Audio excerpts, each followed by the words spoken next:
আল্লাহ মানুষকে ক্ষমতা দেন, আবার ক্ষমতা কেড়েও নেন।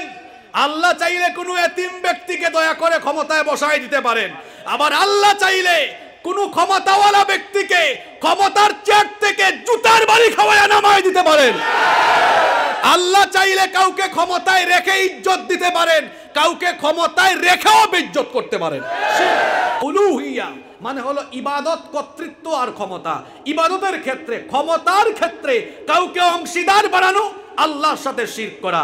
আপনি যদি বলেন সকল ক্ষমতার উৎস জনগণ, আপনি আপনার চেতনা নিয়ে বলতে পারেন, কিন্তু এটা কোরআনের চেতনা নয়, ইসলামের চেতনা নয়। এটা বলা কোরআনের সাথে সাংঘর্ষিক, ইসলামের সাথে সাংঘর্ষিক, আল্লাহর সাথে শিরক। আমাকে বিষয় দেওয়া হয়েছে ইসলামের আলোকে শিরক ও বেদাতের আলোচনা। শিরক এবং বেদাত দুইটা বিষয়, তো দুইটা বিষয় আসলে ব্যাপক বিষয়। আমি সংক্ষেপে আপনাদেরকে বোঝানোর চেষ্টা করব, আল্লাহ যদি তৌফিক দেন ইনশাআল্লাহ। শিরক এবং বেদাত এই দুটো বিষয় হচ্ছে ঈমান নষ্টকারী, ঈমান বিধ্বংসকারী বিষয়। ঈমানের মূল বিষয় হলো তাওহীদ। জোরে বলেন তো, ঈমানের মূল বিষয় কি? তাওহীদ। তাওহীদ মানে হলো আল্লাহ হচ্ছেন একক, অদ্বিতীয়, তার সাথে কোনো শরীক নাই। আর তাওহীদের বিপরীত হলো শিরক। শিরক এটা হচ্ছে আরবি শব্দ, এর বাংলা অর্থ হলো অংশীদার স্থাপন করা। আমরা অনেক সময় বলি না, চলেন আমরা ব্যবসা করি শরিকানা।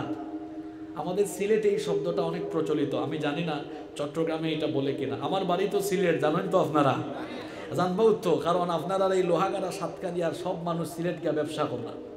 আপনার বনফুল জায়গায় জায়গায় আছে, সাতকানিয়ার মানুষ আমার নিজের এলাকায় আছে। তো এটা ভালো। বাংলাদেশের ব্যবসা বাণিজ্যকে যারা নিয়ন্ত্রণ করে, এর একটা বিরাট অংশ এই দক্ষিণ চট্টগ্রামের মানুষ। এবং আপনারা শুধু দেশে নয়, বিদেশেও আপনাদের ব্যবসা বাণিজ্য ছড়িয়ে ছিটিয়ে আছে। ব্যবসা বাণিজ্য এটা কিন্তু বিরাট একটা রহমতের ব্যাপার, নিয়ামতের ব্যাপার। কারণ পৃথিবীর বেশিরভাগ নবী রাসূল ব্যবসায়ী ছিলেন, সুবহানাল্লাহ। এবং ব্যবসার তো আলাদা ফজিলত আছে।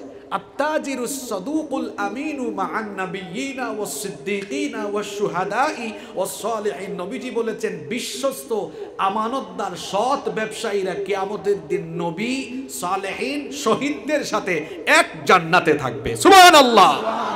আল্লাহ এই লোহাগাড়ার সাতকানিয়া অঞ্চলের সকল ব্যবসায়ীদেরকে সৎ, বিশ্বস্ত, আমানতদার ব্যবসায়ী বানিয়ে দেন, বলেন আমিন। শিরক মানে হচ্ছে অংশীদার স্থাপন করা, সমকক্ষ সাব্যস্ত করা। আল্লাহর সাথে কোনো বিষয়ে সমকক্ষ স্থাপন করা যাবে না, শরীক করা যাবে না। এজন্য রব্বুল আলামিন কোরআনুল কারীমের 2 নম্বর সূরা সূরাতুল বাকারা এর 22 নম্বর আয়াতে বলছেন, ফালা তাজআলু লিল্লাহি আনদাদান ওয়া আনতুম তা'লামুন। অতঃপর তোমরা জেনে বুঝে আল্লাহর সাথে শিরক করো না, আল্লাহর সাথে কাউকে সমকক্ষ সাব্যস্ত করো না। বুখারীর বর্ণনায় হাদিস এসেছে, হাদিস বর্ণনাকারী সাহাবীর নাম হলো আব্দুল্লাহ ইবনে মাসউদ রাদিয়াল্লাহু আনহু। তিনি বলছেন, সাআলতু রাসূলুল্লাহি, সবাই আমার সঙ্গে মহব্বতে পড়েন, সাল্লাল্লাহু আলাইহি ওয়াসাল্লাম। আমি আল্লাহর রাসূলকে প্রশ্ন করলাম, আল্লাহর নবীকে জিজ্ঞেস করলাম, আইয়ু যামবি ইনদাল্লাহি আকবার, আল্লাহর কাছে সবচাইতে বড় গুনাহ কোনটি? নবীজি তখন বললেন, আনতা জাআলা লিল্লাহি নিদ্দান ওয়া হুয়া খালাকাকা, আল্লাহর সাথে সবচাইতে বড় যে গুনাহ সেটা হলো আল্লাহর সাথে শিরক করা, আল্লাহর সাথে সমকক্ষ স্থাপন করা। তুমি আল্লাহর সাথে কাউকে শরীক করতে পারো না, কারণ তোমাকে যিনি সৃষ্টি করেছেন তিনি কে? শিরক এটা হচ্ছে কবিরা গুনাহের মধ্যে সবচেয়ে বড় গুনাহ। গুনাহের যত ধরন আছে সবচেয়ে বড় গুনাহ হচ্ছে শিরকের গুনাহ। সবচেয়ে বড় গুনাহর নাম কি? শিরকের গুনাহ। এই শিরকের 5টা ভয়াবহ পরিণতি আছে। শিরকের কয়টা পরিণতি? মনোযোগ দিয়ে শোনেন। শিরক করলে পরে 5টি ভয়াবহ ক্ষতির সম্মুখীন হতে হবে। নাম্বার 1, 1 নাম্বার হলো যারা শিরক করে তারা আল্লাহর ক্ষমা থেকে চিরতরে বঞ্চিত হয়ে যায়, এরা আল্লাহর ক্ষমা পায় না। এজন্য রব্বুল আলামিন কোরআনুল কারীমের 4 নম্বর সূরা সূরাতুন নিসায়ের 48 নম্বর আয়াতের মধ্যে বললেন, ইন্নাল্লাহা লা ইয়াগফিরু আন ইউশরাকা বিহি ওয়া ইয়াগফিরু মা দুনা যালিকা লিমান ইয়াশা ওয়া মান ইউশরিক বিল্লাহি ফাকাদ ইফতারা ইসমান আযীম। নিশ্চয়ই আল্লাহর সাথে শিরক করার গুনাহ এটা আল্লাহ মাফ করেন না। অন্য যে কোনো গুনাহ যদি বান্দা করে আল্লাহ চাইলে সেই গুনাহটা মাফ করে দিতে পারেন, কিন্তু যে ব্যক্তি শিরকের সাথে সম্পৃক্ত, যে আল্লাহর সাথে শিরক করে, সে আল্লাহর ক্ষমা থেকে চিরতরে বঞ্চিত হয়ে যায়। আর যে ব্যক্তি শিরক করে সে তো মহাপাপের সূচনা করে। তাহলে 1 নাম্বার আমরা জানলাম শিরকের ভয়াবহ ক্ষতিকর শাস্তি হলো 1 নাম্বার মুশরিক, যারা আল্লাহর ক্ষমা পাবে না তারা। 2 নাম্বার হলো যারা শিরক করবে এদের জীবনের সকল আমলগুলোকে বরবাদ করে দেওয়া হবে, সব আমলগুলো নষ্ট হয়ে যাবে, কোনো আমল কাজে লাগবে না। যদি আপনার নিজের মধ্যে শিরক থাকে, শিরকি কোনো কাজে আপনি সম্পৃক্ত থাকেন, আপনার সারা জীবনের সকল আমলগুলো নষ্ট হয়ে যাবে। এজন্য রব্বুল আলামিন কোরআনুল কারীমের 39 নম্বর সূরা সূরাতুজ জুমারের 65 নম্বর আয়াতে বলছেন, ওয়ালাকাদ উহিয়া ইলাইকা ওয়া ইলাল্লাযীনা মিন ক্বাবলিকা লাইন আশরাকতা লায়াহবাতান্না আমালুকা ওয়া লাতাকুনান্না মিনাল খাসিরিন। আল্লাহ তাআলা বলছেন, ও আমার হাবিব, আপনার এবং আপনার পূর্ববর্তীদের কাছে এই ওহী পাঠানো হয়েছে যেন কেউ শিরক না করে। যদি আপনি শিরক করেন তাহলে সকল আমলগুলো নষ্ট হয়ে যাবে।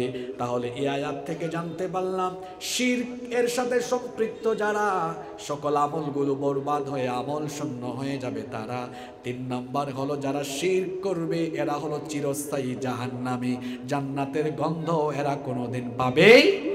এজন্য রব্বুল আলামিন কোরআনুল কারীমের 5 নম্বর সূরা সূরাতুল মাইদা এর 72 নম্বর আয়াতে বলছেন, ইন্নাহু মান ইউশরিক বিল্লাহি ফাকাদ হারামাল্লাহু আলাইহিল জান্নাতা ওয়া মাওয়াহুন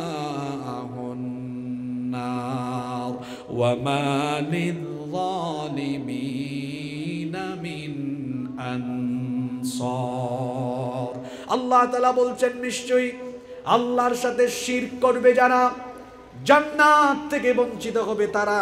কারণ আল্লাহ তাদের জন্য জান্নাত হারাম করে দিয়েছেন, জাহান্নাম তাদের জন্য আবাসস্থল হিসাবে আল্লাহ ঠিক করে রেখেছেন। আর ওই সকল মুশরিকদের জন্য কিয়ামতের দিন কোনো সাহায্যকারী থাকবে না।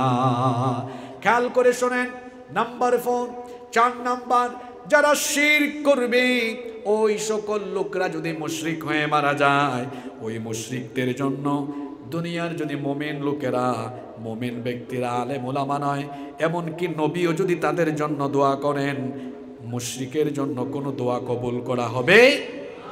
মুশরিকের জন্য কোনো দোয়া কবুল করা হবে না।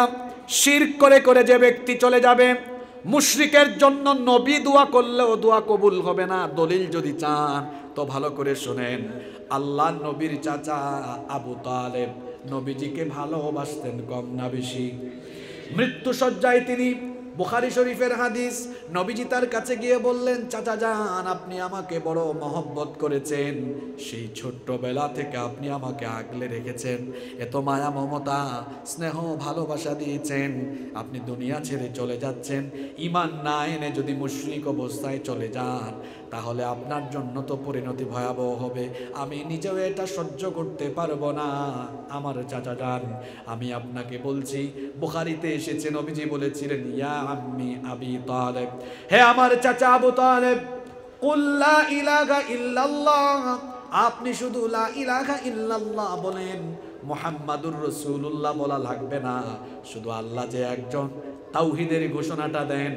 যদি আপনি আল্লাহর উপরে ঈমানও আনতে পারেন, তাহলে কিয়ামতের দিন আমি আল্লাহর কাছে সুপারিশ করে, প্রয়োজনে আল্লাহর সাথে ঝগড়া করে আমি আপনাকে জান্নাতে যাওয়ার সুপারিশ করব। আবু তালেবকে যখন এই কথা বলছেন, তার পাশে কাফিররা এই কথা শুনে সতর্ক করল, আবু তালেব তুমি মরার সময় তোমার ভাতিজার কথা শোনো না। আবু তালেব ঈমান না এনে কালেমা না পড়ে মারা গেলেন। আল্লাহর নবীর মনটা খারাপ হয়ে গেল। আহারে, আমার চাচা কত আদর যত্ন দিয়েছেন, কত ভালোবাসা দিয়েছেন আমাকে, আমার চাচা মুশরিক অবস্থায় মারা গেলেন। মুশরিক অবস্থায় মারা গেলে তো জাহান্নামে যাওয়া লাগবে। আল্লাহর নবী তখন তার চাচার জন্য আল্লাহর কাছে ক্ষমা চাওয়ার সিদ্ধান্ত নিলেন। আল্লাহর নবী চাইলেন, আমি আমার চাচার জন্য আল্লাহর কাছে মাফ চাই, আমি মাফ চাইলে তো আল্লাহ মাফ করে দিবেন। মনে মনে নবী যখন এই কথা ভাবছেন, সঙ্গে সঙ্গে আয়াত যিনি নাজিল করে দিলেন তিনি কে? আল্লাহ তাআলা আয়াত নাজিল করলেন। আল্লাহ তাআলা আয়াত নাজিল করে নবীজিকে জানিয়ে দিলেন। কোরআনুল কারীমের 9 নম্বর সূরা সূরাতুত তাওবা এর 113 নম্বর আয়াত নাজিল হয়ে গেল।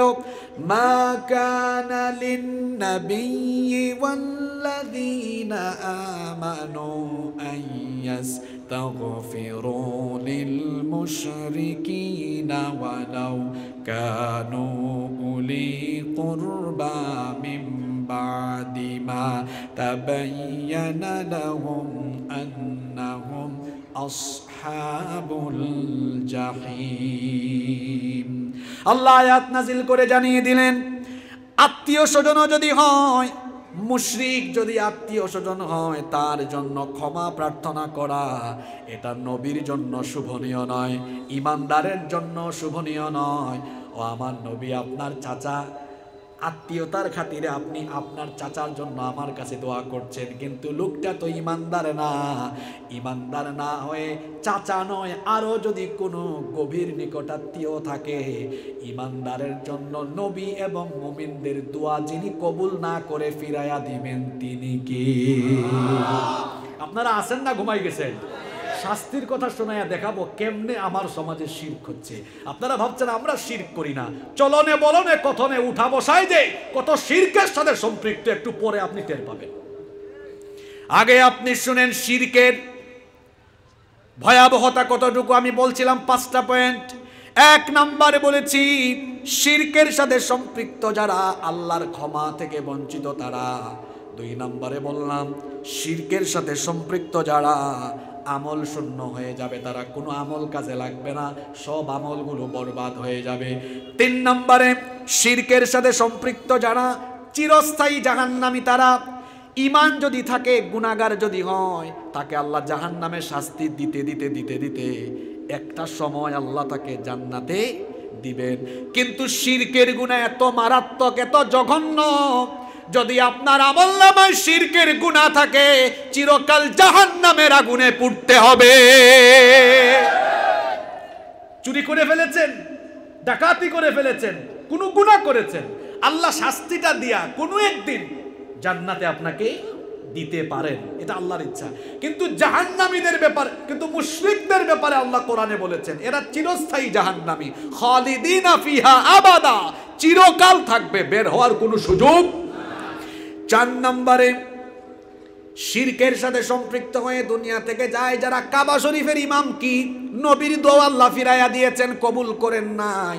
মুশরিকের জন্য কোনো দোয়া কবুল করা হয় না। 5 নাম্বার হলো যারা শিরক করে, শিরকের সাথে সম্পৃক্ত ব্যক্তির কোনো আমল আল্লাহ কবুল করেন না। আমরা তো ঈমানদার, আমাদের ঈমানের সাথে যদি কোনো শিরকের সংমিশ্রণ ঘটে আমাদের আমল কবুল হবে না। মনে করুন আপনি ঈমান আনার পরে কোনো একটা শিরকের সাথে সম্পৃক্ত হয়ে গেলেন। আপনি 5 ওয়াক্তের নামাজি, তাহাজ্জুদও পড়েন, সামনে রমজান, রোজাও রাখবেন, হজেও যান, ওমরাও যান, যাকাতও দেন, জীবনে যদি একটা শিরকের গুনাহ করেন, তওবা না করেন, সারা জীবনের নামাজ, রোজা, হজ, যাকাত, দান, সদকা সকল আমলগুলো বাতিল হয়ে যাবে। দলিল কোথায় শোনেন? কোরআনুল কারীমে সূরা আনআমের 82 নম্বর আয়াতে আল্লাহ তাআলা বলছেন, আল্লাযীনা আমানু ওয়া লাম ইয়ালবিসু ঈমানাহুম বিযুলমিন উলাইকা লাহুমুল আমনু ওয়া হুম মুহতাদুন। আল্লাহ তাআলা বলছেন, যারা ঈমান আনার পরে ঈমানের সাথে শিরকের মিশ্রণ ঘটিয়েছে, যারা ঈমান আনার পরে ঈমানের সাথে শিরকের মিশ্রণ ঘটায়নি, ওই সকল মানুষগুলো হচ্ছে আল্লাহর তরফ থেকে নিরাপত্তা লাভকারী, এবং ওই সকল ব্যক্তিগুলো হলো হেদায়াত প্রাপ্ত। ঈমান আনার পরে যারা শিরকের সাথে যুক্ত হয়ে যায়, এদের আমলগুলো বরবাদ হয়ে যায়।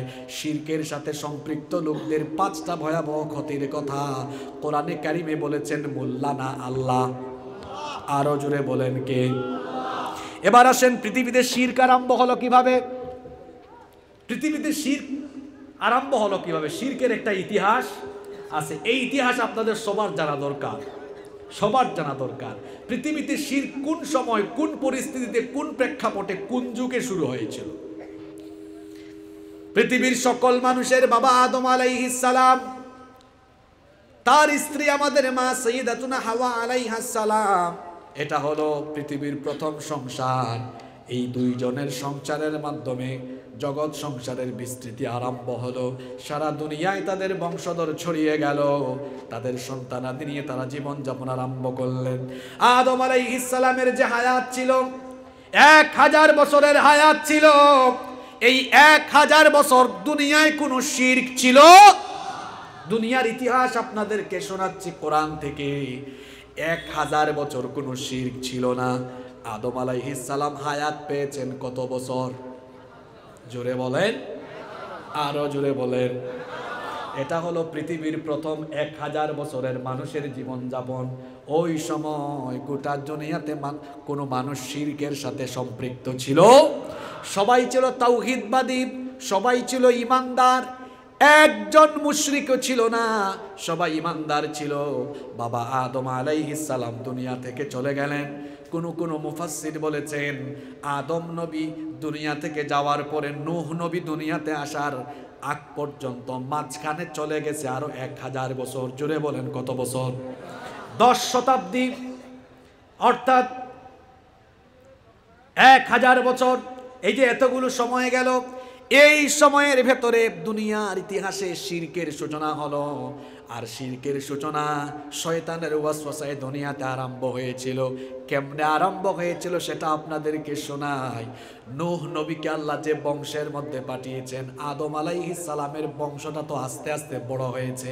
যেমন আপনাকে বুঝাই, আপনার দাদার দাদা যিনি, তো দাদার দাদার ছেলে মেয়েদের যে লতা পাতার ডাল একদিকে আছে না, বহুদিকে গেছে।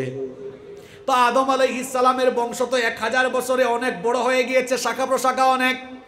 নূহ নবীকে আল্লাহ যে বংশের নবী বানিয়েছেন, নূহ নবী দুনিয়াতে আসার কয়েকশো বছর আগের ঘটনা। তার বংশের মধ্যে 5 জন আবেদ মানুষ ছিলেন। ওই বংশের তারা ছিলেন সবচাইতে শ্রেষ্ঠ নেককার ব্যক্তি। জুড়ে বলেন কয়জন? আরো জুড়ে বলেন কয়জন? ওই 5 জনের নাম কোরআনে কারিমে এসেছে। এদের মধ্যে একজন ছিলেন ওয়াদ, আরেকজন ছিলেন সুয়া, আরেকজন ছিলেন ইয়াগুস, আরেকজন ছিলেন ইয়াউক, আরেকজন ছিলেন নাসর। একটি পরে আমি আয়াতটা শোনাবো। এই 5 জন ছিলেন নূহ আলাইহিস সালামের বংশের সবচাইতে আল্লাহওয়ালা মানুষ। এরা খুব ইবাদত বন্দেগিতে থাকতেন। তাদের বংশের সবাইকে ইবাদত বন্দেগি করার কথাও বলতেন। এই 5 জন আল্লাহওয়ালা মানুষ যখন দুনিয়া থেকে চলে গেলেন, এরা দুনিয়া থেকে চলে যাওয়ার পরে গোটা এলাকার মানুষ তাদের জন্য আফসোস আরম্ভ করলো। আহারে, আমাদের বংশের সবচাইতে, আমাদের এলাকার সবচাইতে আল্লাহওয়ালা মানুষগুলো দুনিয়া থেকে চলে গেল। এই সুযোগ শয়তান কাজে লাগালো। শয়তান ওই প্রজন্মের মানুষকে ধোঁকা দিল, শোনো, তোমাদের 5 জন আল্লাহওয়ালা মানুষ চলে গেল, এদেরকে দেখলে ইবাদত করতে মন চাইতো। দেখবেন আমাদের সমাজেও আল্লাহওয়ালা বুজুর্গ ব্যক্তিদের কোরআন তেলাওয়াত শুনলে তাদের পিছনে নামাজ পড়তে ইচ্ছা করে কি করে না? আল্লাহওয়ালা মানুষ দেখলে তাদের মতো হওয়ার ইচ্ছে জাগে কি জাগে না? তো শয়তান বলল, এরা তো চলে গেলেন, এখন এদেরকে তোমরা দেখবা না, এদেরকে যেন দেখে তোমরা মোটিভেট হতে পারো, তোমরা যেন ইবাদতের প্রতি উৎসাহ উদ্দীপনা পেতে পারো। এক কাজ করো, পাথর খোদাই করো, পাথর খোদাই করে তোমরা এদের প্রতিকৃতি বানাও। ওই যুগে তো এখনকার যুগের মতো এত অত্যাধুনিক প্রযুক্তি ছিল না। তখন শয়তান বলল, পাথর খোদাই করে এদের প্রতিকৃতি অর্থাৎ মূর্তি বানাও। মূর্তি বানিয়ে এই মূর্তিগুলো তোমরা তোমাদের এলাকার অলিতে গলিতে রেখে দাও। এদের মূর্তিগুলো থাকলে মানুষ এদের প্রতিকৃতি দেখে ভাববে, আরে ওই তো আমাদের 5 জন আল্লাহওয়ালা ব্যক্তির চেহারাগুলো দেখলেই তাদের আমলের কথা মনে হবে, আর মানুষগুলো তারা ওই ব্যক্তিদের চেহারা সুরত দেখে মূর্তি দেখে ইবাদতের প্রতি মনোনিবেশ করবে। শয়তান নেক সুরতে প্রথম ধোঁকা দিল, কিন্তু ওই যুগের মানুষ টের পেল। তারা মনে করলো ভালোই তো কথাটা বলছে। তখন তারা পাথর খোদাই করে ওই 5 জন ব্যক্তির মূর্তি বানালো, প্রতিকৃতি বানালো। এলাকার অলিতে গলিতে মূর্তিগুলো তারা দিয়ে দিল।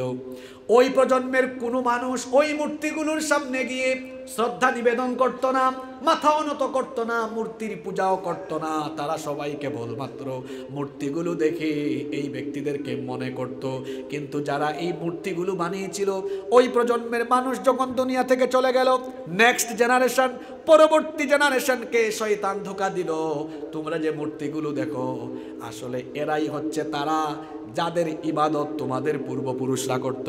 এদের সামনে মাথা ঝুঁকাও, আল্লাহর কাছে সরাসরি যাইতে পারবা না, এদের কাছে চাও, এরা তোমাদের চাওয়া আল্লাহর কাছে পৌঁছায় দিবে। অর্থাৎ এই 5টা মূর্তিকে তারা মিডিয়া বানালো, ভায়া বানালো। শুনতেছেন তো আপনারা? আমি কিচ্ছা শোনাইতেছি না, যে আয়াত বলবো, আয়াত নাম্বার বলবো, বাড়িতে গিয়া বাংলা তফসির খুলে অনুবাদ শুদ্ধা মিলাইয়া দিবেন, যে কোনো তফসির। পৃথিবীতে কবর পূজা শুরু হয়েছে পরে, মূর্তি পূজা, ভাস্কর্য পূজা শুরু হয়েছে আগে। এই জেনারেশনের লোকেরা এবার এই মূর্তিগুলোর পূজা আরম্ভ করে দিল। এইভাবে করে দুনিয়ার বুকে সর্বপ্রথম মূর্তি পূজার মাধ্যমে আল্লাহর সাথে শিরক আরম্ভ হয়ে গেল। এরপরে আল্লাহ তাআলা ওই কওমের হেদায়েতের জন্য সাথে সাথে নবী পাঠালেন। যে নবী পাঠালেন ওই নবীর নাম হলো নূহ নবী। জুড়ে বলেন কোন নবী? নূহ নবী এসে এদেরকে বললেন, কি ব্যাপার, তোমরা তো মূর্তি নিজের হাতে বানিয়ে মূর্তি পূজা আরম্ভ করেছ। মূর্তির কোনো পূজা হতে পারে না, কারণ এগুলোকে তোমরা বানিয়েছো, এগুলোর খালিক হচ্ছ তোমরা, এগুলোর স্রষ্টা তোমরা। স্রষ্টা হয়ে কেন তোমাদের সৃষ্টির সামনে মাথা ঝুঁকাও? তোমরা ইবাদত করবে কেবলমাত্র কার? এই কথা যখন বললেন, তখন নূহ নবীর বংশধররা কি জবাব দিল এবার শোনেন। কোরআনুল কারীমের 71 নম্বর সূরা, নূহ নবীর নামে সূরা, সূরা নূহ, আয়াত নাম্বার 23 এবং 24। তখন এই জাতির লোকেরা নূহ নবীকে জবাব দিয়েছিল। আল্লাহ তাআলা তাদের জবাব কোরআনে উঠায়া দিলেন, ওয়াকালু লা তাযারুন্না আলিহাতাকুম ওয়া লা তাযারুন্না ওয়াদ্দাও ওয়া লা সুওয়া ওয়া লা ইয়াগুসা ওয়া ইয়াউক ওয়া নাসরা। তারা তখন বলল, নূহের কথায় তোমরা ওয়াদ, সুয়া, ইয়াগুত, ইয়াউক, নাসর, এগুলো এলাকার নাম না মানুষের নাম? জোরে বলেন। এই 5টি মূর্তির পূজা তোমরা ছেড়ে দিও না। সে পাগল, পাগলের মতো কথা বলছে। নূহ নবীকে তার জাতির লোকেরা পাগল বলেছে। তারা নূহ নবীর দাওয়াতকে প্রত্যাখ্যান করেছে। বলছিলাম দুনিয়ার বুকে পৃথিবীতে সর্বপ্রথম শিরকের আমদানি ঘটালো কারা? কেমনে ঘটালো সেই কাহিনী বলছিলাম। আদম নবী দুনিয়া থেকে যাওয়ার পরে নূহ নবী আসার আগে মাঝখানের এই সময়টাকে মূর্তি বানিয়ে এলাকায় এলাকায় মূর্তিগুলো বসায়া দিয়া, এরপরে পরবর্তী প্রজন্মের লোকদেরকে শয়তান ধোঁকা দিয়ে মূর্তি পূজার মাধ্যমে দুনিয়ার বুকে সর্বপ্রথম শিরক আরম্ভ হলো। এই জন্য ইসলাম আলেম উলামা মূর্তি বানানোকে নিষেধ করে। কারণ আমরা বানাচ্ছি, আমরা বানালে ভাববো এরা আমাদের সম্মানিত মানুষ, আমরা কিছু করব না। কিন্তু 3, 4, 5, 6, 7, 8, 10, 12 জেনারেশন পরে নূহ নবীর উম্মতের মতো অবস্থা হতে পারে, যারা অজ্ঞ হয়ে এগুলোর পূজা আরম্ভ করে দিতে। যারা বানিয়েছিল তারা কিন্তু পূজার উদ্দেশ্যে বানায় নাই, কিন্তু কয়েক জেনারেশন পরে ঠিকই পূজা আরম্ভ হয়েছে। বুঝার চেষ্টা করতে হবে। এইভাবে করে শিরক আরম্ভ হলো। যুগে যুগে শিরকের সিস্টেমটা পরিবর্তন হয়ে গেল। আমাদের জাতির পিতা ইব্রাহিম আলাইহিস সালামের সময়ে কোনো লোকেরা তারকার পূজা করত, গাছের পূজা করত, কেউ কেউ মূর্তির পূজা করত। আবার বনি ইসরাইলের লোকেরা গোবৎস বাছুরের পূজা করত। খ্রিস্টানরা ক্রসের পূজা করে, ওই ক্রসকে তারা যাকে তারা বলে যিশু খ্রিস্ট, আমরা তো বলি ঈসা আলাইহিস সালাম, ওই ক্রস চিহ্নকে তারা ঈসা নবীর প্রতিকৃতি মনে করে ওইটার সামনে মাথা ঝুঁকায়। দুনিয়ার বুকে এখনো চতুর্দিকে এই রকম শিরকি কর্মকাণ্ড আছে না নাই? আরো জোরে বলেন আছে না নাই? শিরকের কিছু প্রকার আছে, শিরকের কিছু প্রকার। এটা একটা একাডেমিক আলোচনা, আসলে লম্বা আলোচনা লাগবে। এটা উচিত 4 দিন 5 দিন ব্যাপী মাহফিলে ধারাবাহিক কথা বলা, তখন এটার হক আদায় করা যাবে। ভয়াবহতার দিক থেকে শিরক হলো 2 প্রকার, শিরকে আকবার, শিরকে আসগার। ভয়াবহতার দিক থেকে শিরক 2 প্রকার, বড় শিরক, ছোট শিরক। শিরক শিরকি, বড় আর ছোট, ওই ছোটটাও বড়টার দিকে নিয়ে যায়। আবার তাওহীদের বৈপরীত্যের দিক থেকে শিরক হলো 3 প্রকার, আশ-শিরক ফিল রুবুবিয়্যাহ, আশ-শিরক ফিল উলুহিয়্যাহ, আশ-শিরক ফিল আসমাই ওয়াস সিফাত। বাংলায় বলতেছি, রুবুবিয়্যাতের ক্ষেত্রে শিরক, অর্থাৎ রব, এটা ব্যাপক অর্থবোধক শব্দ। লালনকারী, পালনকারী, রক্ষাকারী, হেফাজতকারী কে? এই জায়গায় আল্লাহর সাথে কাউকে সমকক্ষ সাব্যস্ত করা আল্লাহর সাথে শিরক। উলুহিয়া মানে হলো ইবাদত, কর্তৃত্ব আর ক্ষমতা। ইবাদতের ক্ষেত্রে, ক্ষমতার ক্ষেত্রে কাউকে অংশীদার বানানো, আল্লাহর সাথে শিরক করা। আপনি যদি বলেন সকল ক্ষমতার উৎস জনগণ, আপনি আপনার চেতনা নিয়ে বলতে পারেন, কিন্তু এটা কোরআনের চেতনা নয়, ইসলামের চেতনা নয়। এটা বলা কোরআনের সাথে সাংঘর্ষিক, ইসলামের সাথে সাংঘর্ষিক, আল্লাহর সাথে শিরক।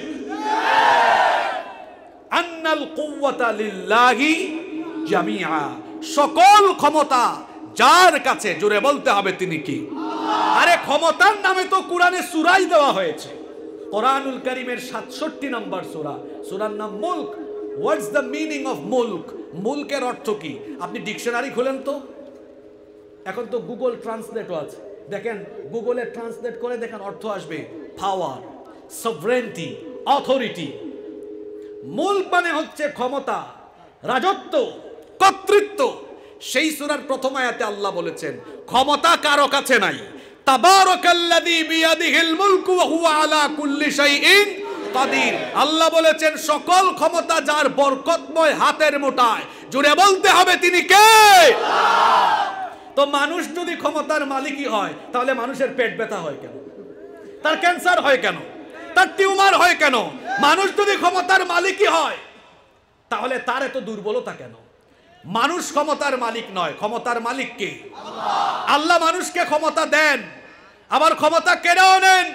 আল্লাহ চাইলে কোনো এতিম ব্যক্তিকে দয়া করে ক্ষমতায় বসায় দিতে পারেন, আবার আল্লাহ চাইলে কোনো ক্ষমতাওয়ালা ব্যক্তিকে ক্ষমতার চেয়ার থেকে জুতার বাড়ি খাওয়ায় নামায় দিতে পারেন।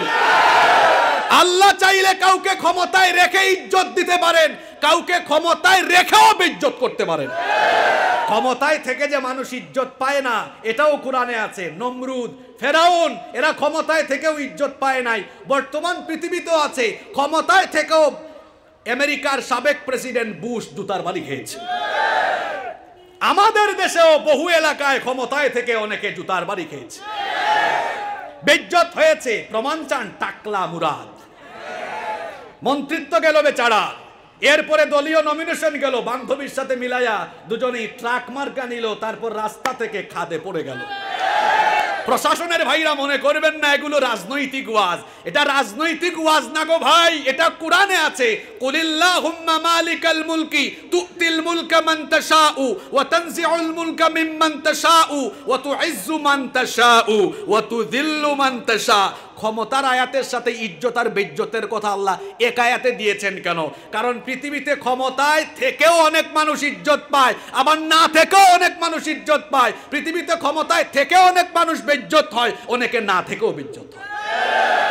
আপনি কোরআনের অনুবাদ পড়লে বুঝবেন না। যদি কোরআনের অনুবাদ পড়ে কোরআনের তাফসির বুঝে ফেলতেন, তাহলে এত কষ্ট করে কওমি মাদ্রাসা, আলিয়া মাদ্রাসার ছাত্ররা আত-তাখাসসুস ফিত তাফসির নিয়ে তাফসিরের উপরে পড়াশোনা কইরা কইরা চুলদাড়ি পাকায়া দিত না। সম্মানিত উপস্থিতি, বলছিলাম শিরকের প্রকার। আর শিরক ফিল উলুহিয়া, ইবাদত বা ক্ষমতার ক্ষেত্রেও আল্লাহর সাথে অংশীদার সাব্যস্ত করা যাবে। এরপরে 3 নম্বর, আর শিরক ফিল আসমাই ওয়াস সিফাত, আল্লাহর যে নাম বা গুণবাচক নাম আছে এগুলোর ক্ষেত্রেও শিরক করা যাবে না। যেমন আমাদের দেশে তো বিশেষ করে এক গোষ্ঠী আছে যারা বলে গাউসুল আজম। গাউসুল আজম এটা বলা যাবে না। এটা বলা যাবে? আপনি যদি আপনার পূর্ববর্তী কাউকে অনুসরণ করে তো গায়ের জুলে বলতে পারেন, কিন্তু এটা আপনি কোরআন সুন্নাহর জোর দিয়ে বলতে পারবেন? গাউসুল আজম কে? জোরে বলতে হবে কে? আল্লাহর কোনো গুণ নিয়ে মানুষের সাথে সেট করে দেওয়া যাবে না। তো শিরকের এই প্রকারগুলো নিয়ে একাডেমিক আলোচনা করতে গেলে লম্বা সময় লাগবে। আমি শুধু আমাদের সমাজে প্রচলিত কিছু শিরক, এগুলো আমি আপনাদের সামনে তুলে ধরছি, যেগুলো আমাদের সমাজে প্রচলিত আছে। আপনাদের কষ্ট হচ্ছে না তো? এক নাম্বার দেখুন, আমাদের সমাজের প্রচলিত কিছু শিরক। আল্লাহ যেটা করতে পারেন মানুষ সেটা করতে পারে, এটা বিশ্বাস করা আল্লাহর সাথে। যেমন সন্তান দেওয়ার মালিক কে? আমি কোনো মাজারে গেলাম, আমি কোনো জীবিত বা মুর্দা অলির কাছে গেলাম, গিয়ে বললাম বাজান আমাকে সন্তান দেন, এটা হবে আল্লাহর সাথে শিরক করা। কারণ আল্লাহ কোরআনে বলেছেন লিল্লাহি মুলকুস সামাওয়াতি ওয়া লিল্লাহি মা ফিস সামাওয়াতি ওয়া মা ফিল আরদি ইয়াখলুকু মা ইয়াশা ইয়াহাবু লিমান ইয়াশাউ ইনাসান ওয়া ইয়াহাবু লিমান ইয়াশাউ যুকুর আও ইউযাওয়িজুহুম যুকরানান ওয়া ইনাসা ওয়া ইয়াজআলু মান ইয়াশাউ আকিমা ইন্নাহু আলিমুন কাদির। আল্লাহ তাআলা বলেছেন আসমান সমূহ আর জমিনে যা কিছু আছে সব কিছুর মালিকানা কার? তিনি যা চান তাই সৃষ্টি করতে পারেন। তিনি যাকে চান তাকে পুত্র সন্তান দেন, যাকে চান তাকে কন্যা সন্তান দেন, যাকে চান তাকে ছেলে মেয়ে উভয়টা মিলিয়ে দেন, যাকে চান ছেলে মেয়ে কোনোটাই দেন না, তার বউকে বন্ধা অবস্থায় আল্লাহ রেখে দেন। তাহলে বলেন তো সন্তান দেওয়ার মালিক কি? আপনি যদি মনে করেন অমুক বাবা বা অমুক মাজারে গেলে সন্তান হয়ে যাবে, এটা আল্লাহর সাথে শিরক। রোজগারের বরকত অমুক মাজারে গেলে হয়ে যাবে, এটা মনে করা শিরক। কারণ রোজগারের মধ্যে উপার্জনের মধ্যে বরকত দিতে পারেন কে? অমুক মাজারের পানি পোড়া খেলে অথবা অমুক পীরের দরবারে চলে গেলে আমি পরীক্ষায় পাস, এমনটা মনে করাও আল্লাহর সাথে শিরক। আপনাদের চট্টগ্রামের এক জাহেল, সে নিজেকেই হুজুর বলে, তার নামটাও শুদ্ধ করে বলে না, জাঙ্গির হুজুর বলে। কিছু ছেলেদেরকে নিয়ে গিয়েছে মাজারে, মাজারে যাওয়ার পরে বলতেছে ও বাজান, আবার কয়েকটা সালাম দিয়েছে চতুর্দিকে তাকায়া, ও বাজান এই ছেলেগুলা পরীক্ষা দিবে, পরীক্ষা ইমতেহান মে কামিয়াবি নসিব করো, এরকম মনে কি জানি একটা বলছে, আমি একবারই শুনেছিলাম। তো বাবা জীবিত হোক মৃত হোক, কোনো বাবা কি পরীক্ষায় পাশ করায় দিতে পারবে? পরীক্ষায় পাশ করার জন্য পড়াশোনা করে আল্লাহর কাছে দোয়া করতে হবে, আল্লাহ তুমি সুস্থতার সাথে নিরাপদে সেন্টারে গিয়ে পরীক্ষার তৌফিক দাও। দিবেন কে? আল্লাহ। এই জাহেলগুলাকে মানুষ কেন যে মাহফিলের মঞ্চে উঠায় দেয়, কেন যে মাহফিলের মঞ্চে উঠায় দেয়?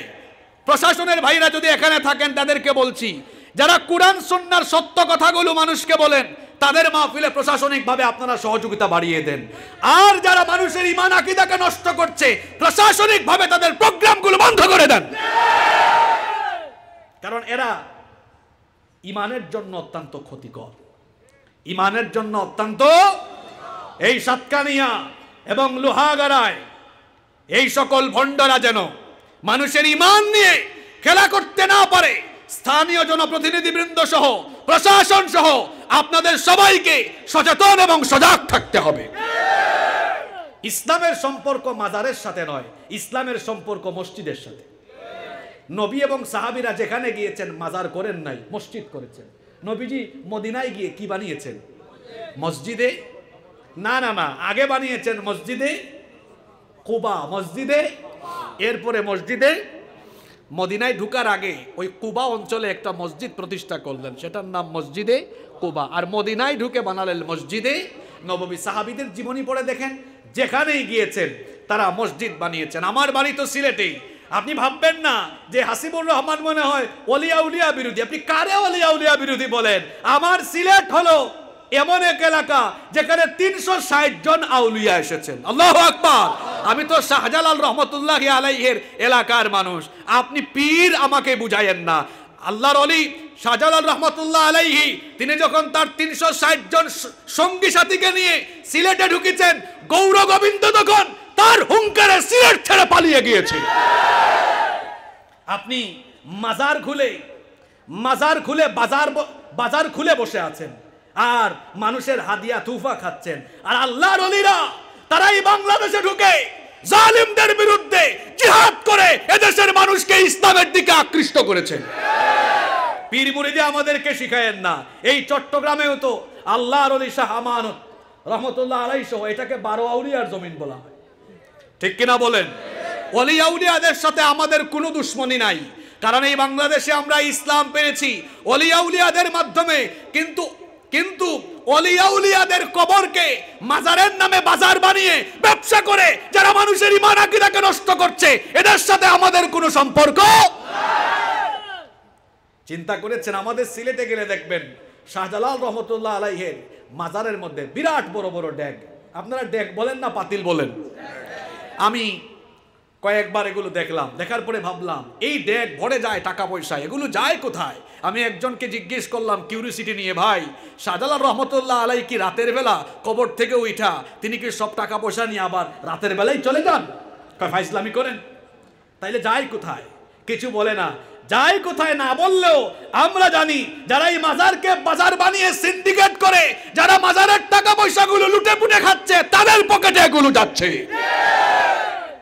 মাজারের সাথে ইসলামের কোনো সম্পর্ক।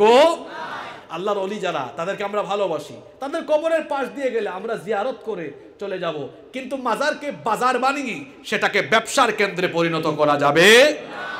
বলছিলাম সমাজে প্রচলিত কিছু শিরকের কথা। আল্লাহ যেটা দিতে পারেন, কোন ব্যক্তি সেটা দিতে পারে, এটা মনে করা হলো শিরক।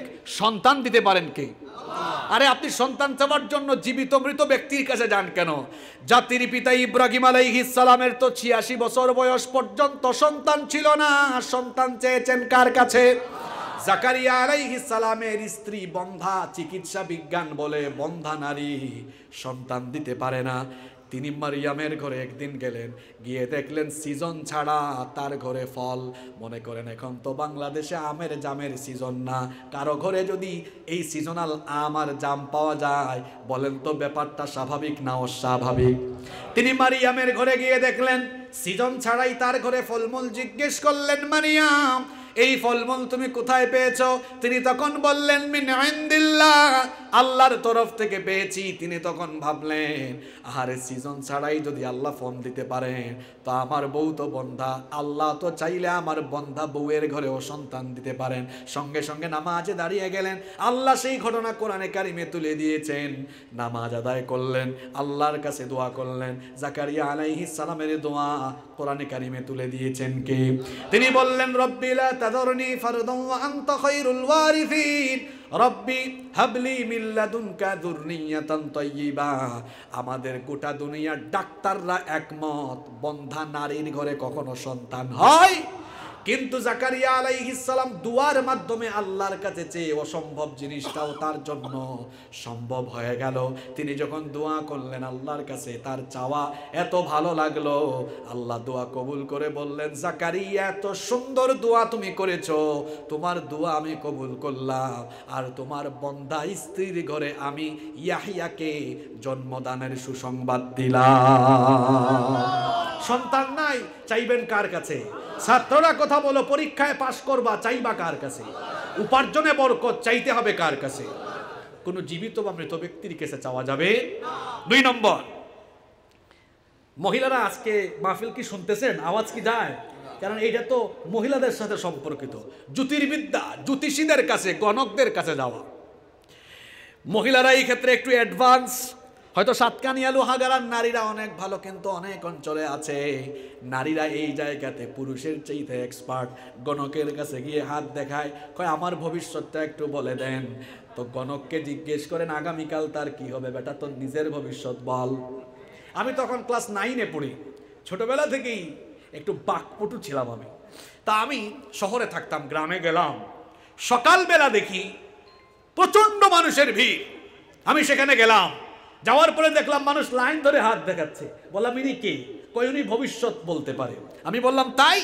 আমি তখন তার কাছে গেলাম, গিয়ে আমি আমার কিছু কাজিনদেরকে বললাম, তোরা তাড়াতাড়ি যা, গরু বাঁধার রশি নিয়ে আয়, দড়ি নিয়ে আয়। এই লোক বলতেছে, ভাই এই জায়গাতে আপনি গরু বাঁধার দড়ি রশি আনতে কেন বলতেছেন? আমি বললাম, আপনি মানুষের হাত দেখা বলে দিতে পারেন, আপনি বাড়ি থেকে বের হওয়ার আগে জানতেন না আজকে যে আমি আপনার গরুর দড়ি দিয়া বানবো? এখন তো সবার সামনে হাতে পায়ে ধইরা কয় ভাই জীবনে আর এই এলাকায় আসবো না, আমি চলে যাব। বললাম তুমি যে ভণ্ড এটা সবার সামনে স্বীকার করো। স্বীকার করে গিয়েছে। খবরদার কোনো গণকের কাছে যাবেন না। নবীজি বলেছেন যে ব্যক্তি কোনো গণকের কাছে যায় 40 দিন পর্যন্ত তার কোনো ইবাদত কবুল হয়। ভবিষ্যতের খবর দুনিয়ার কেউ জানে না, ভবিষ্যতের খবর যিনি জানেন তিনি কি? ওয়ালাকাদ আলিমনাল মুস্তাকদিমিনা ওয়াল মুস্তাখিরিন। আল্লাহ তাআলা বলেছেন অতীত ভবিষ্যৎ সবকিছু আমি জানি, অন্য কেউ জানে না। ভবিষ্যতের খবর আমরা যদি জানতাম তাহলে দেখেন মরার খবরও জানতাম, মরার আগের দিন পর্যন্ত গুনাহ কইরা মৃত্যুর দিন আমরা তওবা করে ফেলতাম। ভবিষ্যৎ আমরা জানি না, ভবিষ্যৎ আমাদের অজানা। ভবিষ্যৎ অজানা আল্লাহ রেখেছেন যাতে করে আমরা ওই মৃত্যুকে স্মরণ করে ভালো কাজ করি। আল্লাহর একটা নিয়ামতের কথা আমার মনে পড়লো, আমরা যেমন ভবিষ্যৎ জানি না তেমনি অতীত আমাদের বেশি দিন মনে থাকে। এটাও আল্লাহর একটা নিয়ামত। শোনেন, এই যে আমাদের বাবা মারা যায়, মা মারা যায়, আমার বাবা নাই। আমি যখন আলিম পাশ করেছি আমার বাবা মারা গিয়েছেন। আমার এখনো মনে আছে আমার বাবা মারা যাওয়ার পরে প্রথম 2-3টা দিন কত কষ্টের ছিল আমার জন্য। আপনারা অনেকে বাবা মা হারিয়েছেন, তো বাবা মা হারানোর পরে প্রথম দিন, পরের দিন যে খারাপ লাগে, ওইরকম যদি সব সময় খারাপ লাগতো আপনি খাইতে ঘুমাইতে কাজ করতে পারতেন? এজন্য আল্লাহ তাআলা কি করেছেন দেখেন, আল্লাহ আপনার মেমোরিকে এমনভাবে করে দিয়েছেন কয়েকদিন পরে এগুলো আল্লাহ ভুলাইয়া দেন। এই কারণে ভুলাইয়া দেন যাতে করে স্বাভাবিক জীবনযাপনে আপনি ফিরে আসতে পারেন। সুবহানাল্লাহ। নাহলে তো পৃথিবীর মানুষ অস্বাভাবিক হয়ে যাবে, কোনো কাজকর্ম ঠিকঠাক মতো হবে। ভবিষ্যৎ আমরা জানি না, জানেন কি? কোনো ব্যক্তি ভবিষ্যৎ বলে দিতে পারবে, এটা বিশ্বাস করা আল্লাহর সাথে শিরক। 3 নম্বর হলো জাদু টুনা, বান মারা, বধ করা। এটাও কিন্তু মহিলার স্বভাব বেশি। মনে করেন বিয়ে শাদী করেছে, হাজবেন্ডকে নিয়ে আলাদা হতে চায়, শ্বশুর শাশুড়ির বিরুদ্ধে বান মারে। বান মারা বুঝেন তো আপনারা? জাদুটুনা করে, জাদুটুনা বান মারার জন্য খারাপ জিনের আশ্রয় নেয়, খারাপ লোকের কাছে যায়, এটাও আল্লাহর সাথে শিরক। 4 নম্বর, অনেক মানুষ আছে হাতের মধ্যে আংটি দেয়। আংটি দেয় না? আংটি দেয় বিভিন্ন পাথরের ধাতব পদার্থ নির্মিত অনেক আংটি আছে, বিভিন্ন পাথরের আংটি বিভিন্ন দোকানে বিক্রয় করে। বলে এই পাথরের আংটি যদি আপনি ব্যবহার করেন বাত হবে না, ব্যথা হবে না, এই রোগ হবে না, ওই রোগ হবে না। কেউ যদি এই কথা বিশ্বাস করে রোগ থেকে নিরাময়ের উদ্দেশ্যে হাতের মধ্যে আংটি পরে, আল্লাহর সাথে শিরক হয়ে যাবে। কারণ হলো রোগ ব্যাধি থেকে নিরাময় দাতা এবং রোগদাতা মুক্তিদাতা কে? রোগ দেন কে? ভালো করে দেন কে? কোন পাথরের আংটি রোগ ভালো করে দিতে পারে না। আইয়ুব আলাইহিস সালাম 18 বছর পর্যন্ত অসুস্থ ছিলেন। আইয়ুব আলাইহিস সালাম 18 বছর পর্যন্ত অসুস্থ থেকে তার গোটা শরীরের মধ্যে, জি হ্যাঁ, আমার হাতে আংটি তো ওই নিয়তে না, নিয়ত তো বুঝতে হবে। আমি তো বলছি যে নিয়তটা কি? আপনার পাথর আপনাকে রোগ বালাই থেকে ভালো রাখবে, এটার কারণে যদি আপনি দেন তো আপনার শিরক হবে। আপনি সাজসজ্জার জন্য দিয়েছেন, আপনার ইচ্ছে হয়েছে দিয়েছেন, এতে কোনো অসুবিধা নাই। কথা বুঝতে হবে। আমার আংটির পাথর এটা আমার রোগ বালাই থেকে আমাকে হেফাজত করবে, এটা মনে করা হলো শিরক। রোগদাতা এবং রোগ থেকে শিফাদাতাকে। এরপরে আসুন, অনেক মানুষ আছে মাজার স্পর্শ করে মনে করে এই মাজার আমার জন্য বরকতের। অনেকে আছে মাজারের মাটি নিয়ে যায় তাবিজ বানায়া, ওই তাবিজের ভেতরে ওই যে তাবিজের কি জানি বলে, এটার নাম কি? যে ভাষা আপনাদের বলেন, যাই হোক যেটা বলছেন আপনারা ওইটা, আপনাদের মাখরাজ অনেক কঠিন। আমি 1 যুগের বেশি চিটাগাংয়ে থাকি, আপনাদের ভাষা বুঝি, কিন্তু আপনাদের ভাষা বলতে গেলে আবার একদম মানে দাঁত মুখ ভেঙে যাওয়ার মতো অবস্থা হয়। কি চমৎকার ভাষা! তো আপনাদের ভাষা যেমন, আমরার ভাষাও বড় সাংঘাতিক। আমরাও সিলেটি মাতলে হয়তো তুরা বুঝবা, বাকি কোনটাও বুঝতে না। এটাও বড় ডেঞ্জারাস। আর চিটাগাংয়ের মানুষের সাথে আমাদের সিলেটি মানুষদের ভাষা ছাড়া সব মিল, এটা জানেন কিনা আপনারা? আপনাদের সাথে সিলেটি মানুষদের ভাষা ছাড়া সব মিল আছে। কিন্তু আপনাদের মেহমানদারিতা, আতিথেয়তা, খাওয়া দাওয়া, আপনাদের চলাফেরা, আপনাদের যে সামাজিকতা, এগুলোর সাথে সিলেটিদের 100% মিল আছে। শুধু মিলে না একটা জিনিস, ওইটা কি? ওই 2 অঞ্চলের 2 জনকে দাঁড় করায় দিলে একজনের ভাষা আরেকজন কিছুই বুঝবে, বাকি সব ঠিকঠাক আছে। এবং বিদেশে গেলেও দেখা যায় বা দেশেও দেখা যায় সিলেট আর চিটাগাংয়ের মানুষ খুব তাড়াতাড়ি ম্যাচ হয়ে যেতে পারে, কারণ ভাষা ছাড়া অন্য কিছু মন মানসিকতাও প্রায় সব মিল আছে। যাই হোক, আমি বলছিলাম ওই যে মাজার এই আপনার তাবিজের ইয়ের মধ্যে মাটি ঢুকায়, অথবা অনেকে আছে এমন কোন পীর সাহেবের শরীর বা পা চুমু খায় বরকতের উদ্দেশ্যে, এগুলোও শিরক। বরকতের একমাত্র মালিক যিনি, জুড়ে বলেন তিনি কে? আবার মাজারের গোসল শরীফ হয় অনেক জায়গায়, কবর ধোয়া পানি অনেকে বরকতের জন্য পান করে, এটাও শিরক। কারণ বরকতের মালিক একমাত্র একজন, তিনি কি? আমাদের সমাজে আরো অনেক শিরক আছে। অনেক মাজারের মধ্যে গিলাফ দেওয়া থাকে, গিলাফ পরিবর্তন হয়, আবার ওই গিলাফ মানুষ কেটে কেটে নিয়ে যায়, ওই গিলাফের মধ্যে চুমা খায়, এমনকি ওই গিলাফ বাড়িতে রাখে মনে করে গিলাফ বাড়িতে থাকলে বরকত হবে, এটাও আল্লাহর সাথে। তারপরে খাজা বাবার ড্যাগ আছে, রজব মাস আসলে এটা দেখা যায়।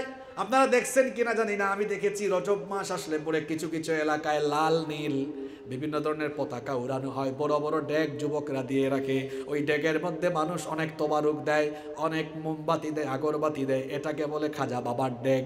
এই খাজা বাবার ড্যাগ নিয়ে এ ধরনের কাজ করা, এটাও আল্লাহর সাথে শিরক।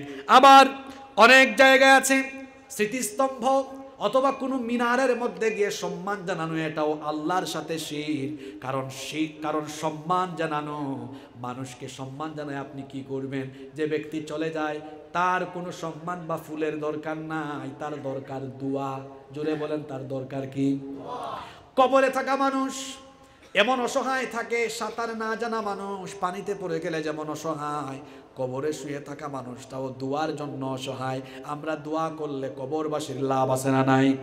তারপর শিখা ও নির্বাণ, আগুনের সামনে গিয়ে মাথা নত করে নীরব থাকে, এটাও আল্লাহর সাথে শিরক। কারণ বান্দা কেবলমাত্র গোলামের মতো অনুগত হয়ে একজনের সামনে দাঁড়াবে, তিনি কে? মঙ্গল প্রদীপ প্রজ্বলন করে, মঙ্গল শোভাযাত্রা করে মঙ্গলের কামনা করা, এটাও হলো শিরক। এটা হলো একটা ধর্মের ধর্মীয় কালচার। যে যার ধর্ম পালন করবে, আমাদের কোনো আপত্তি। হিন্দু ভাইরা তাদের ধর্ম পালন করবে, খ্রিস্টান ভাইরা তাদের ধর্ম পালন করবে, বৌদ্ধ ভাইরা তাদের ধর্ম পালন করবে, আমরা আমাদের ধর্ম পালন করব। যার যার ধর্ম যার যার পালন করবে, প্রয়োজনে রাষ্ট্র নিরাপত্তা দিবে, প্রশাসন সহযোগিতা করবে। আমরা কোনো ধর্মের দেবতাকে গালি দিব না, কোনো ধর্মের মানুষকে গালিগালাজ করব না, কারণ আল্লাহ আমাদেরকে এটা শিখান নাই, রসুল আমাদেরকে এটা শিখান নাই। কিন্তু অন্য ধর্মের ধর্মীয় কালচারকে আমাদের উপর জোর করে চাপিয়ে দিলে সেটাও আমরা বরদাস্ত করব না।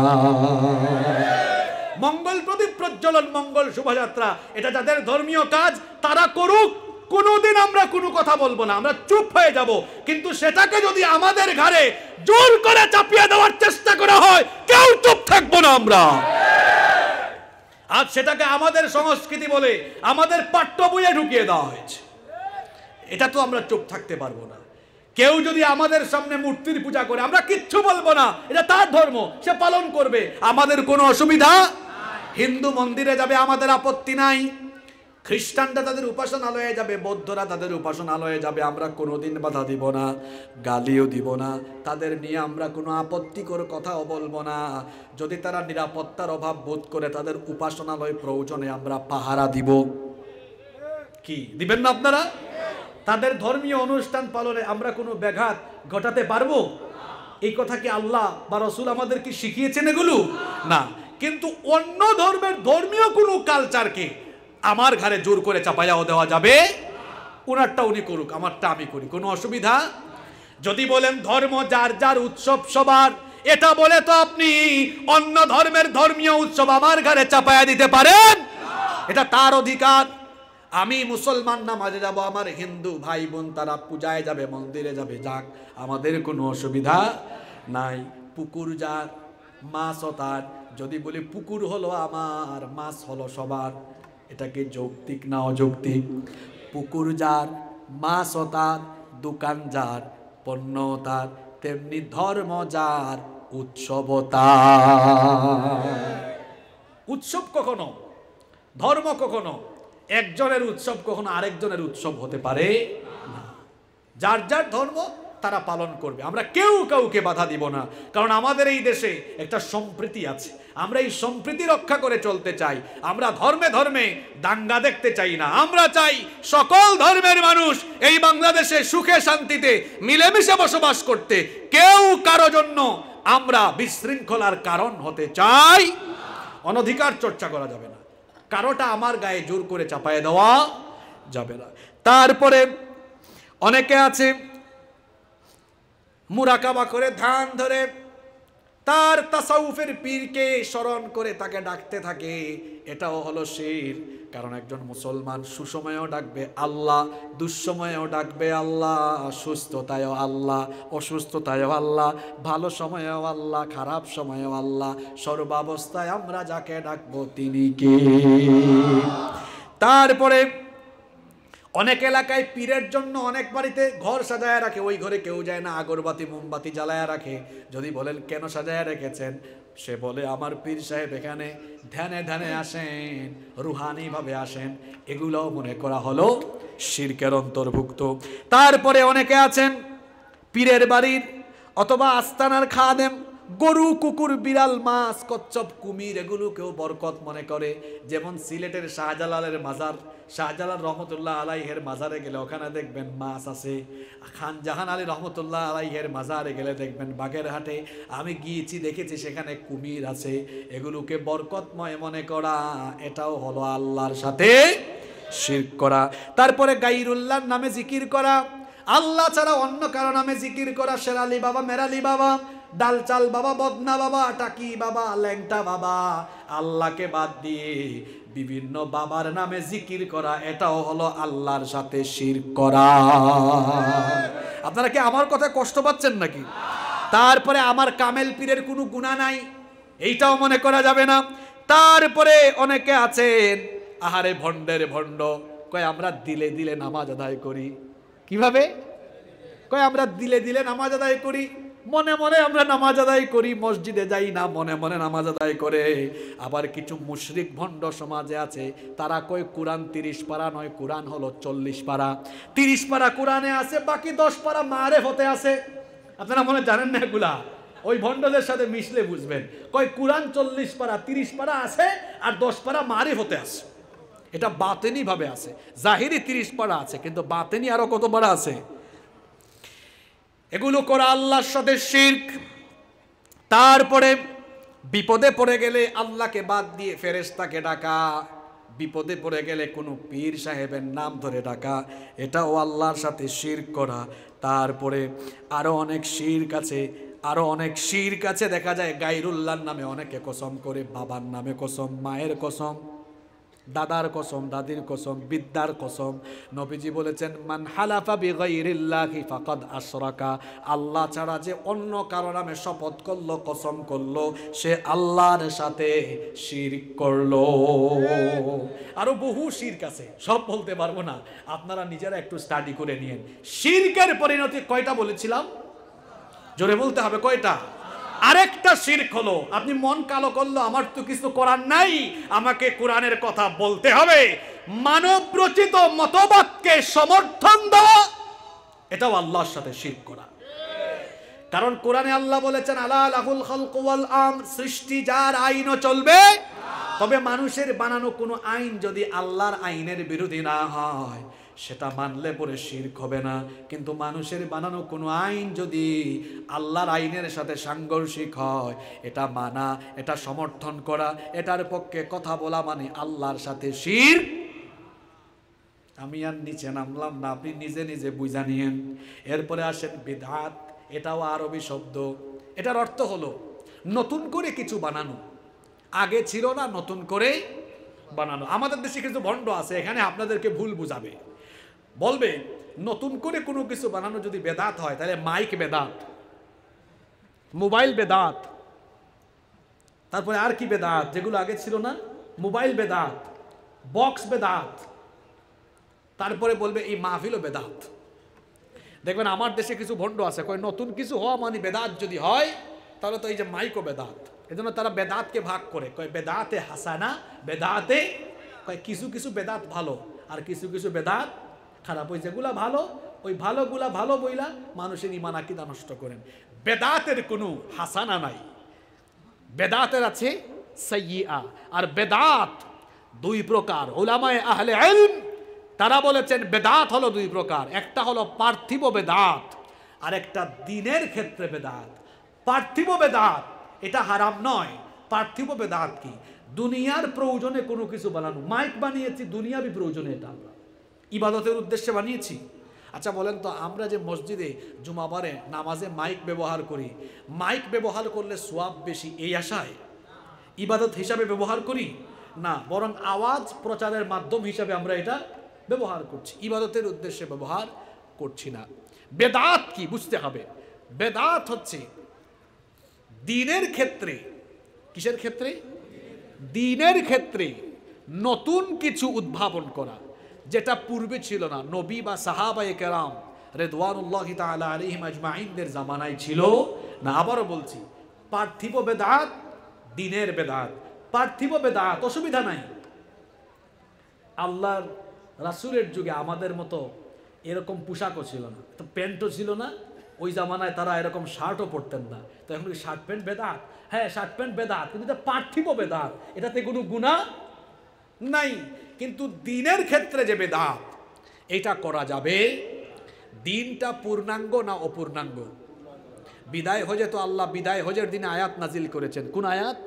আল-ইয়াউমা আকমালতু লাকুম দীনাকুম ওয়া আতমামতু আলাইকুম নি'মাতি ওয়া রাদিতু লাকুমুল ইসলামা দীনা। আজ আমি তোমাদের জন্য এই দিনকে পরিপূর্ণ করে দিলাম, আমার নেয়ামতকে সম্পূর্ণ করে দিলাম এবং ইসলামকে তোমাদের জন্য মনোনীত বিধান হিসাবে ঠিক করে দিলাম। সুবহানাল্লাহ।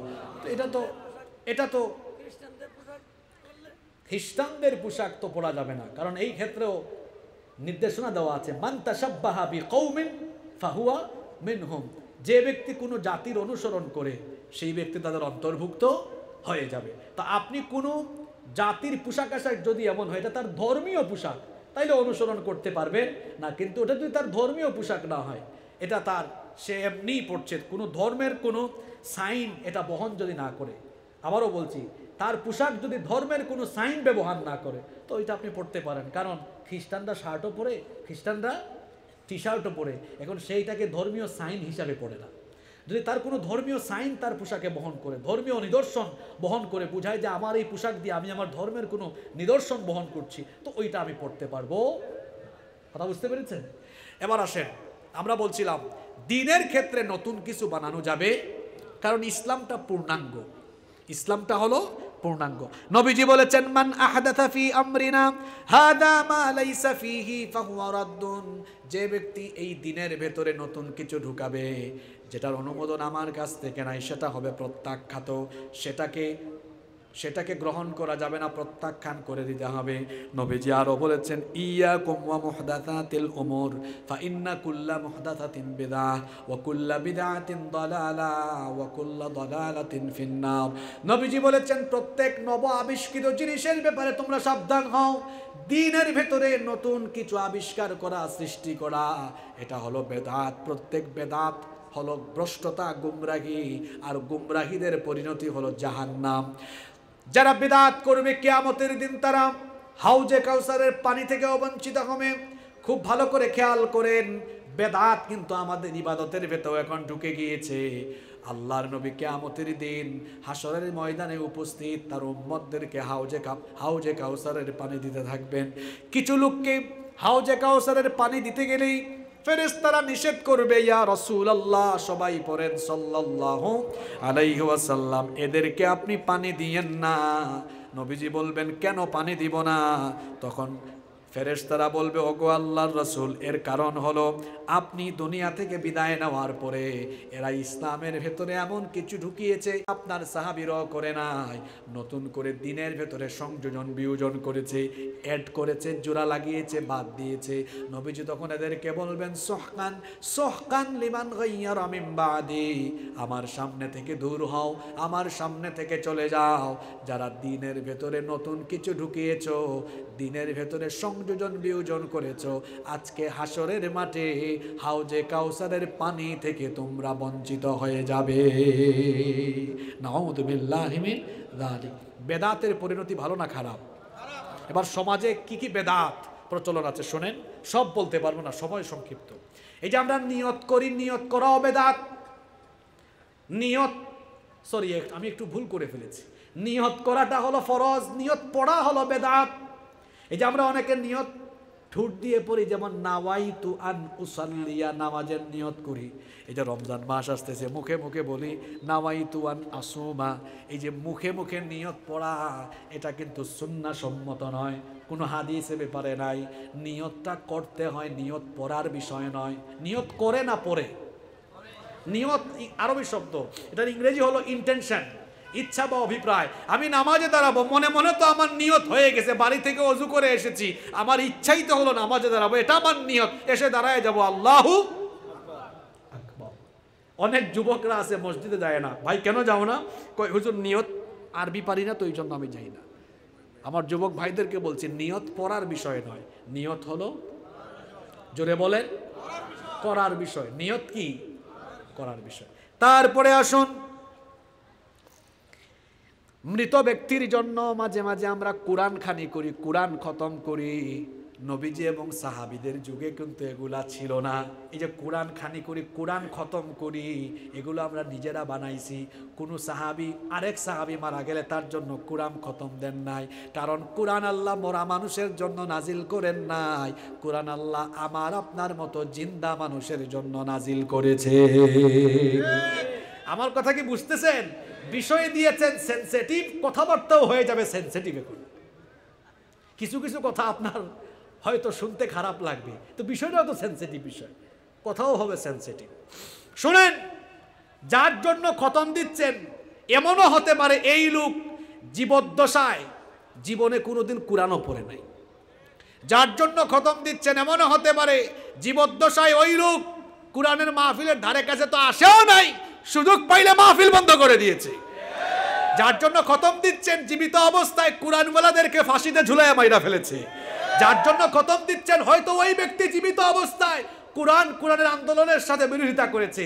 যেই ব্যক্তি মরার আগ পর্যন্ত গোটা জীবন কাটাইয়া দিল কোরআন বিরোধিতায়, মরার পরে তার জন্য কোরআনের খতম দিয়া তারে আপনি জান্নাতে পাঠিয়ে দিবেন। জান্নাতে তো সুজা, যে ব্যক্তির মরার আগ পর্যন্ত গোটা জীবন কোরআন বিরোধিতায় যায়, কোরআন বিরোধী ওই লোকটার জন্য সাধারণ আলিম উলামা নয়, কাবা শরীফের ইমামরাও যদি কিয়ামত পর্যন্ত খতম দেয়, এই খতম ওই কোরআন বিরোধী মুর্দা ব্যক্তির কোনো উপকারে আসবে না। কোরআন মরা মানুষের জন্য এসেছে নাকি? এটা এসেছে আপনি জীবিত থাকবেন। এখন সময়, এখন কোরআন পড়েন, বুঝেন, কোরআনের রঙে রঙিন হন।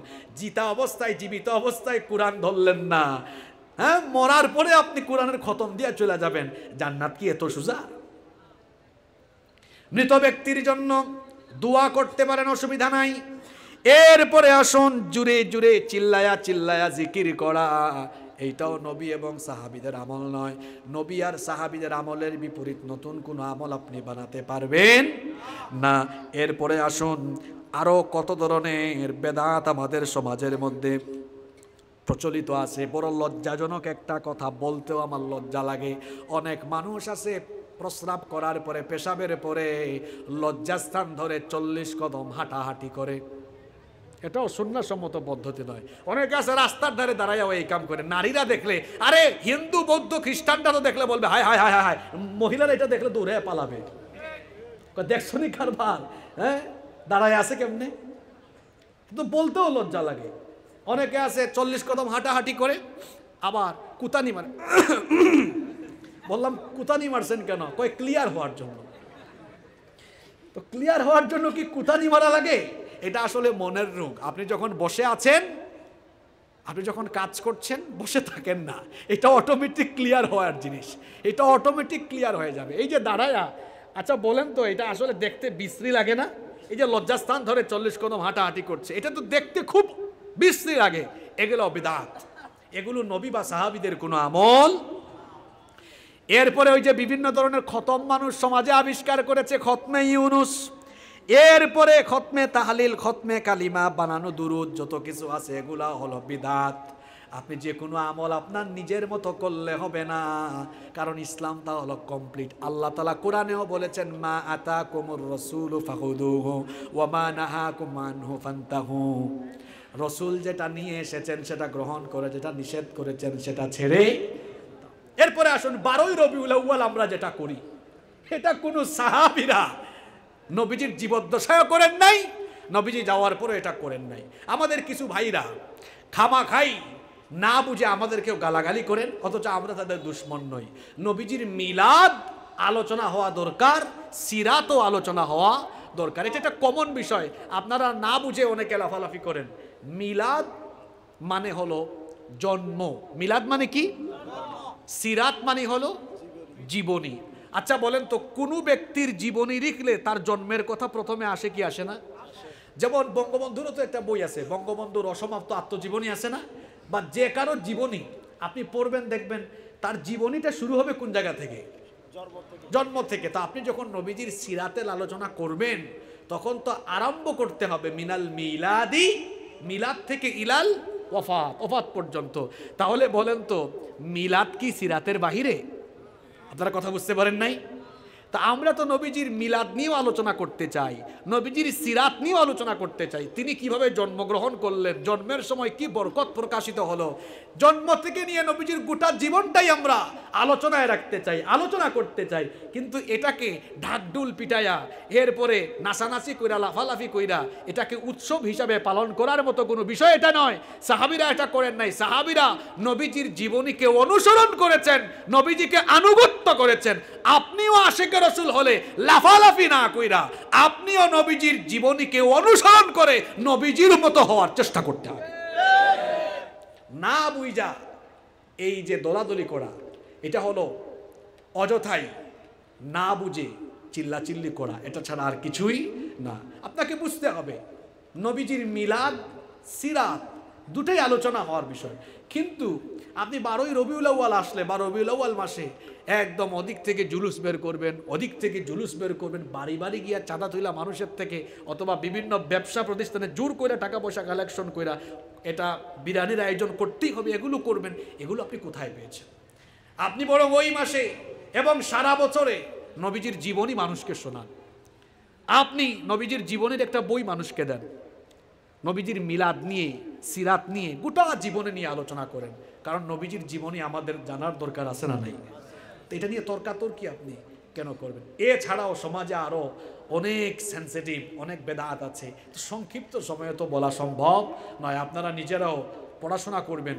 শুধু এতটুকু কথা সংক্ষেপে বলতে চাই, এই শিরক আর বেদাত এই দুইটা বিষয় হলো ইমান বিধ্বংসী বিষয়।